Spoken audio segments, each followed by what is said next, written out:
Man adani waliyan faqad adantuhu bil harb. Barang siapa yang menyakiti waliku, barang siapa yang menyakiti kekasihku, azabku akan menimpanya. Aku perangi dia. Bagaimana cara Allah memerangi kita? Dengan azab kan? Dan bagaimana azab turun kalau bukan dengan bencana alam? Siapa wali-wali Allah? Satu, ulama. Selain daripada Nabi dan Rasul, ulama. Yang kedua, habaib. Yang ketiga, orang-orang soleh. Ketika ulama disakiti, ketika habaib disakiti, dan ketika orang soleh dizalimi, tunggu Allah memerangi mereka. Dan itu sudah terjadi. Betul?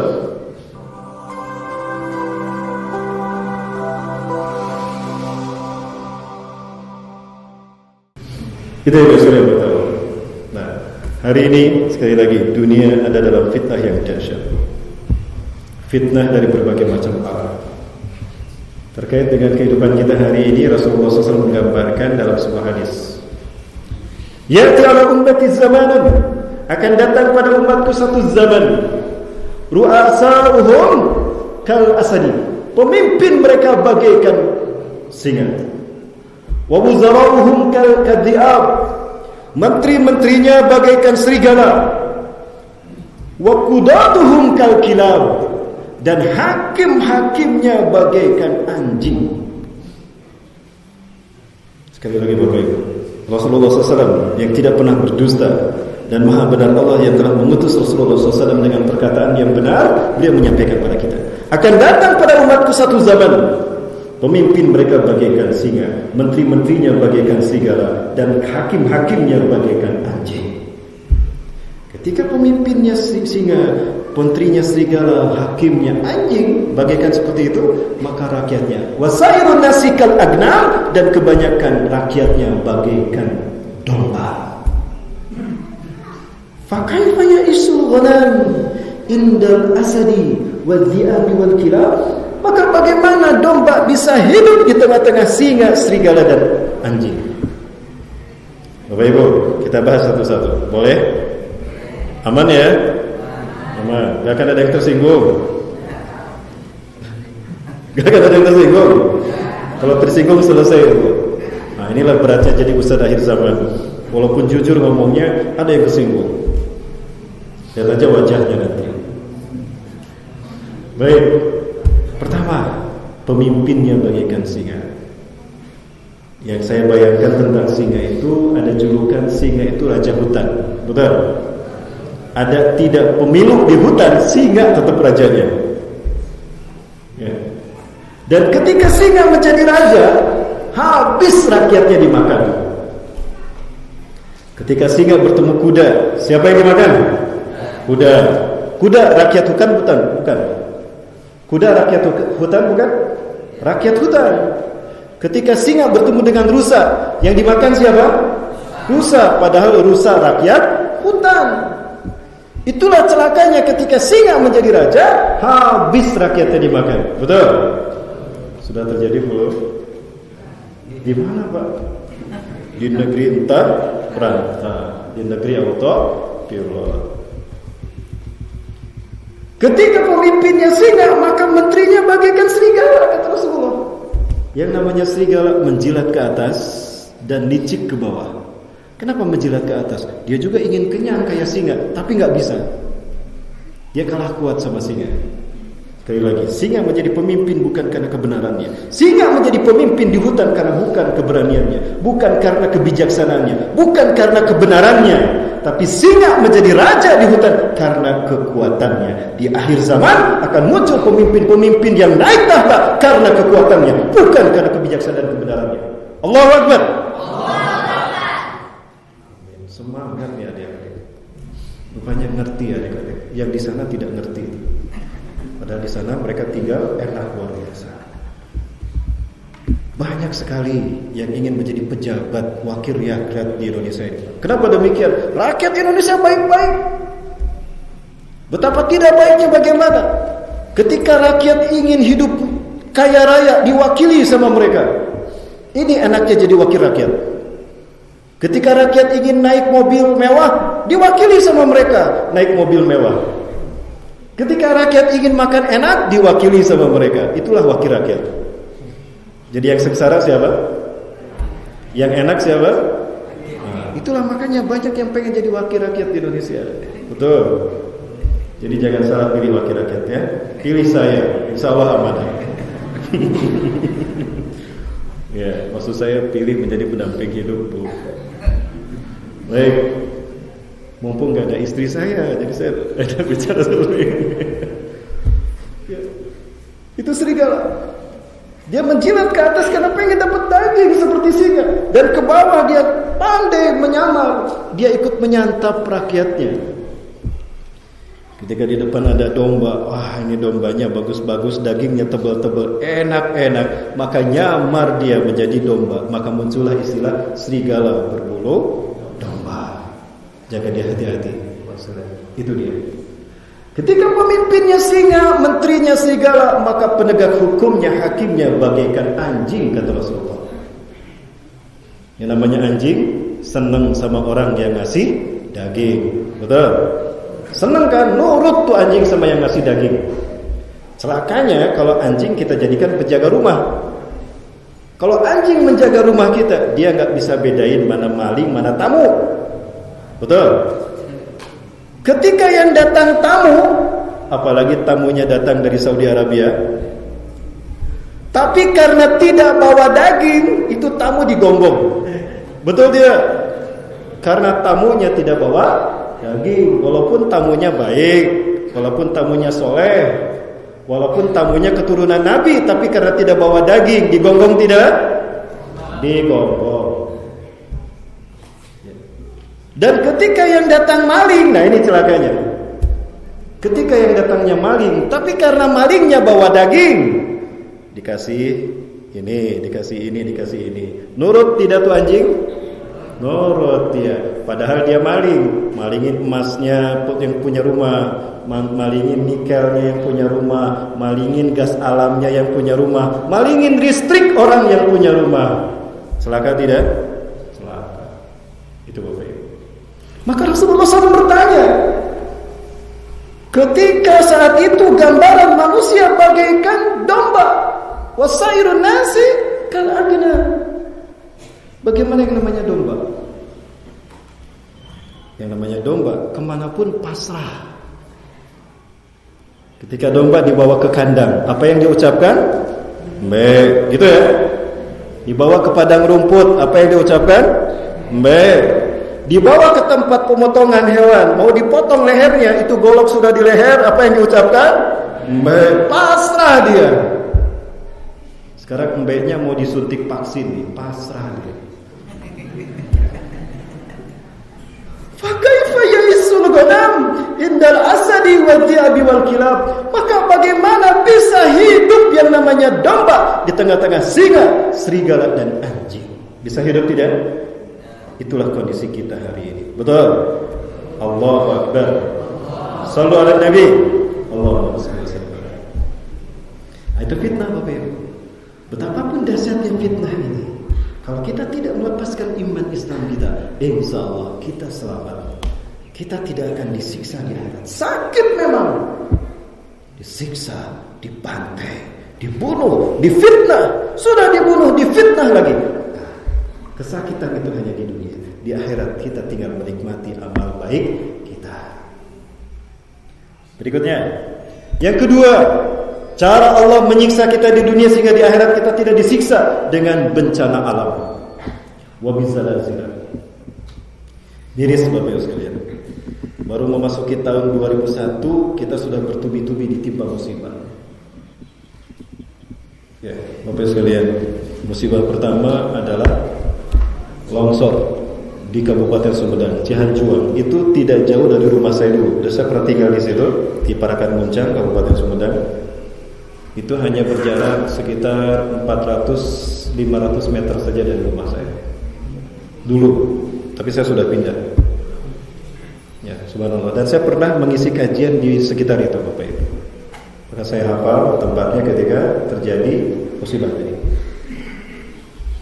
Yang kedua, belum selesai kita terluka dan masih berlangsung evakuasi, kita dikagetkan dengan jatuhnya pesawat.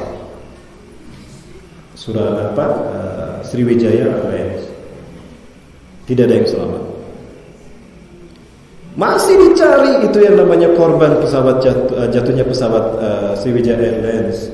Kita dihentakkan dengan musibah gempa bumi di Majene, Mamuju, Sulawesi.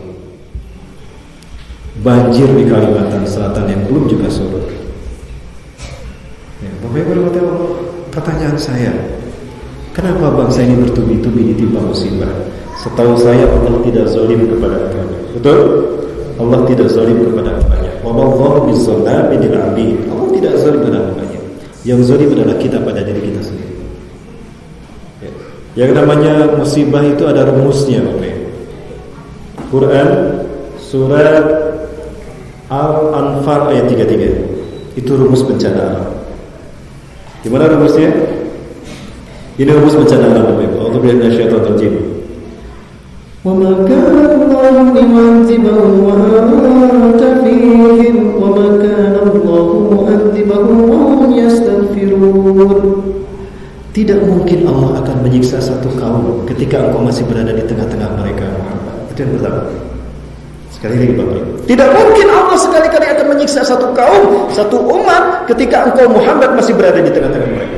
Gak mungkin Allah menyiksa satu kaum itu ketika Rasulullah dan para sahabat, Rasulullah SAW dan para sahabat radhiyallahu anhum masih ada di tengah-tengah mereka. Artinya Bapak Ibu, ketika amal ma'ruf nahi munkar ditegakkan, gak mungkin ada musibah di sana. Gak mungkin ada bencana, karena masih ada amar ma'ruf nahi munkar. Sekarang bagaimana mau amar ma'ruf nahi munkar? Lawan orang-orang yang melakukan itu dibubarkan, pemimpinnya ditangkap dan dipenjara. Betul? Bukankah itu terjadi, bencana terjadi setelah kelompok itu dibubarkan? Dan bukankah setelah pemimpinnya ditangkap, bencana mulai terjadi? Saya ingatkan kepada anda, wahai para penguasa di negeri ini. Ingat, kalian tidak ada artinya di hadapan kami, kecuali jika kalian punya iman dan Islam. Allah adalah Tuhan kita. Betapapun kalian ingkar kepada keberadaan Allah, Allah tidak akan pernah membuat kalian lepas dari kekuasaan-Nya. Bapak Ibu dan Allah Subhanahu wa taala. Allah Azza wa Jalla pernah menyatakan begini dalam hadisnya. Man adali waliyan faqad adantuhu bil harb. Barang siapa yang menyakiti waliku, barang siapa yang menyakiti kekasihku, azabku akan menimpanya. Aku perangi dia. Bagaimana cara Allah memerangi kita? Dengan azab kan? Dan bagaimana azab turun kalau bukan dengan bencana alam? Siapa wali-wali Allah? Satu, ulama. Selain daripada Nabi dan Rasul, ulama. Yang kedua, habaib. Yang ketiga, orang-orang soleh. Ketika ulama disakiti, ketika habaib disakiti, dan ketika orang soleh dizalimi, tunggu Allah memerangi mereka. Dan itu sudah terjadi. Betul? Sudah terjadi belum? Allahu Akbar. Nah, ini peringatan bagi mereka yang berkuasa.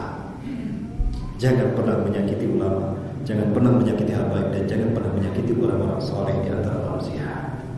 Berani melakukan itu, hadapi Allah dengan perangnya, dengan hukumannya. Dan ini yang sudah terjadi. Apa yang kurang dari bangsa kita, Bapak Ibu? Umat Islam kita adalah umat Islam terbesar dunia. 7,5 miliar umat manusia di muka bumi ini, ada terbesar adalah umat Islam. Dan dari umat Islam di dunia, terbesar ada di Indonesia. Ulama kita hebat-hebat. Apa yang kurang dari ulama-ulama kita? Ceramah mereka luar biasa. Sekali mereka ceramah ribuan umatnya. Kalau di sini berapa ribu? Ada 100 ribu? Ada ya. Halo Bapak Ibu, masih ada? Bapak Ibu mau masuk surga? Hafal nama-nama surga? Masya Allah. Mau masuk surga nggak hafal nama-namanya? Nah, nanti di padang mahsyar sarah alamat Bapak Ibu. Hati-hati ya. Di padang mahsyar nanti nggak ada tukang Grab, nggak ada Gojek. Ya, Bapak Ibu hafalkan nama-nama surga. Nanti insya Allah kita mudah-mudahan Allah kabulkan kita menjadi penghuni surga. Amin. Gimana Bapak Ibu, lanjut? Ini sudah pada ngantuk berapanya? Belum? Siap, sampai jam berapa? Sampai subuh. Nah, saya tagih sampai subuh Bu ya. Baik. Sampai mana tadi? Bencana. Angkat tangan Bapak Ibu. Angkat tangan di sini yang pernah mendengar Brunei Darussalam terkena bencana alam. Ada yang pernah mendengar Brunei terkena bencana alam? Sekali saja kita dengar di TV Brunei diberitakan ada banjir, gempa atau longsor atau tsunami. Pernah tidak? Seumur hidup belum? Indonesia? Tidak. Kenapa Bapak Ibu sekalian? Jawabannya ini.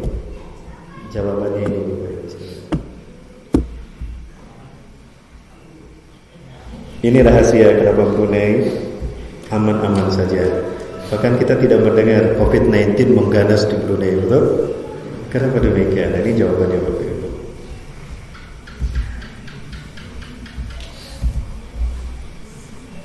Menyentuh mengenai keberkatan, PTI melihat syiar Islam di negara ini bertambah terus dan menjalan.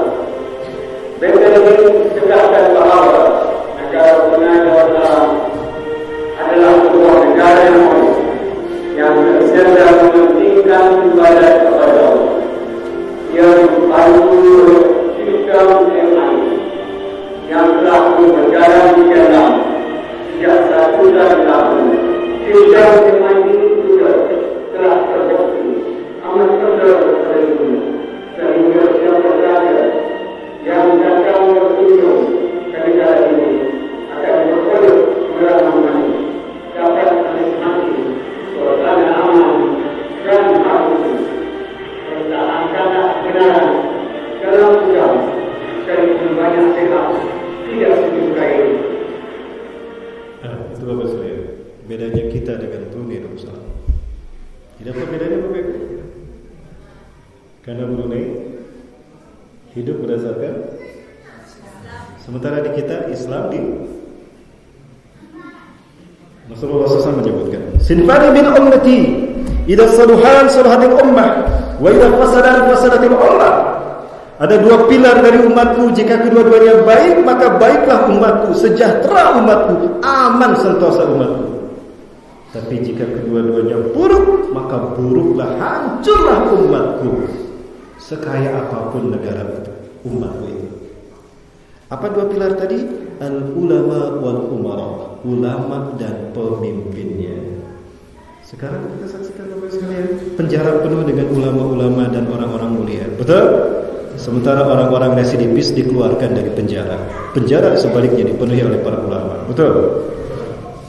Yang ngaji dibubarkan, yang joget dibiarkan. Nah, inilah akhir. Sudah terjadi belum? Inilah yang mengundang azab datang kepada Allah. Sekali lagi, saya ingatkan kepada mereka yang punya hati nurani dan punya akal sehat. Ingat, Allah bukan patung, Allah bukan makhluk, tapi Allah Khalik, Allah pencipta alam semesta. Allah tidak pernah tidur dan Allah maha bijaksana. Allah tidak pernah diam kepada orang-orang yang berbuat zalim di muka bumi. Kapan musibah itu terjadi Bapak Ibu? Ini rumusnya. Musibah itu akan terjadi ketika satu di antaranya manusia gemar berbuat dosa. Musik menjadi gaya hidup. Para bidu-wanita yang seksi, mereka mendendangkan syair-syair penuh dengan syahwat, dan mereka dengan sensualitas menampakkan maksiat kepada umat manusia. Dan musik digemari manusia. Dan juga mereka menghalalkan khamar. Jika itu terjadi, Bapak Ibu sekalian, musibah akan menimpa kita. Tidak percaya? Ini saya buktikan. Rasulullah SAW pernah menyatakan bagaimana musibah itu terjadi. Satu rumusan musibah itu terjadi adalah ketika kita gemar melakukan perbuatan dosa. Ini buktinya Bapak Ibu sekalian. Saya perlihatkan pada Bapak Ibu. Subhanallah بشكل مرعب ومفاجئ. يعني العلماء لا يعرفون تفسيرا لهذه الظاهرة.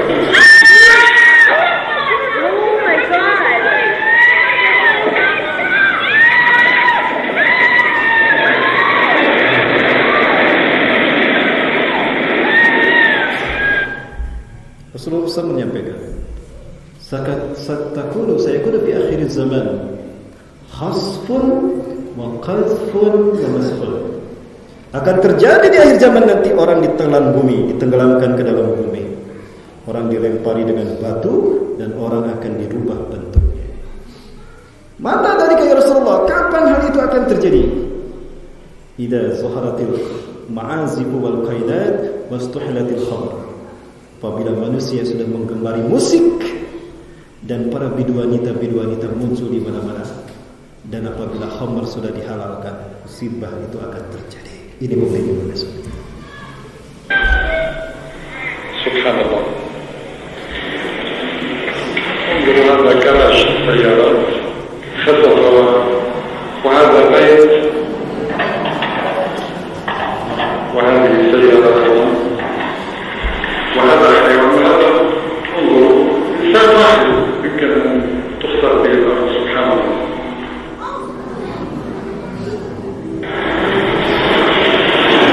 لذلك قال النبي عليه الصلاة والسلام سيكون في آخر الزمان خلف وقذف ومسخ. سبحان الله. ورأيت ذلك أن النبي محمد صلى الله عليه وسلم أخبر البشر في هذه الأحداث قبله رؤيا بها بعد عن جهل بشعر أن رسول الله صلى الله عليه وسلم قال سيكون في آخر الزمان خسف وقذف ومسخ. قيل ومتى ذلك يا رسول الله؟ قالوا إذا ظهرت المعارف والقينات. واستعمل عليه الصلاة والسلام كلمة آخر الزمان للتعبير عن الزمان الذي تقع فيه هذه الحوادث، وبين أن حدوث هذه العلامات دليل وإشارة إلى اقتراب الساعة. وإذا أردنا أن نهلك قرية أمرنا مترفيها ففسقوا فيها فحق عليها القول فدمرناها تدميرا. فاتقوا الله عباد الله واعتبروا بما يجري حولكم وبينكم وتوبوا إلى ربكم لما حدث الخطر. Itu selain daripada Allah. Jadi Allah tidak pernah zalim pada kita. Dan Allah sudah berlakukan hukum sunnatullah, kausalitas, sebab akibat. Ketika manusia berbuat baik di muka bumi, maka kebaikan itu akan kembali pada mereka sendiri. Dan ketika mereka berbuat buruk, maka keburukan itu akan kembali pada manusia. Allah Maha Adil dan Allah Maha Bijaksana. Bukankah itu yang kita dengar dari firman Allah? Quran surat Al-Rahman juga menyatakan demikian. Hal jazaa'ul ihsan illa al-ihsan. Fa bi'ayyi ala'i rabbikuma tukadziban. Apakah tidak ada balasan bagi kebaikan kecuali kebaikan tadi? Maka ayat apa yang mana yang kalian dustakan wahai manusia? Jadi Allah tidak zalim, tapi kita yang zalim pada diri kita sendiri. Maka ketika bencana terjadi jangan salahkan Allah. Jangan pertanyakan kenapa Allah timpakan musibah, tapi tanyakan pada diri kita, apa yang sudah kita lakukan?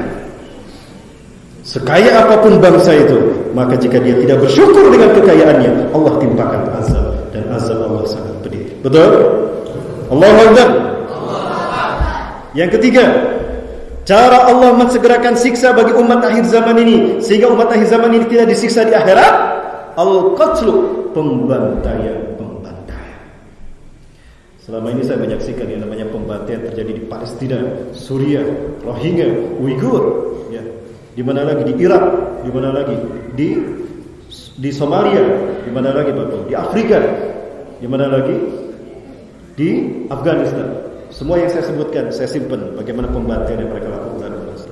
Belakangan ini saya paham ternyata di jalan tol juga bisa terjadi. Nah itu tabrakan. Maaf, keceletot saya. Nah, pembantaian. Apabila pembunuhan manusia sudah marak di mana-mana. La yadri al-qatil wal maqtul. La yadri al-qatil limadha qatala, wa la yadri al-maqtul limadha qutila. Jika manusia sudah saling bunuh, pembunuh tidak tahu kenapa dia harus membunuh, yang dibunuh pun tidak ngerti kenapa dia dibunuh. Itu pertanda bencana akan terjadi menimpa mereka. Ya.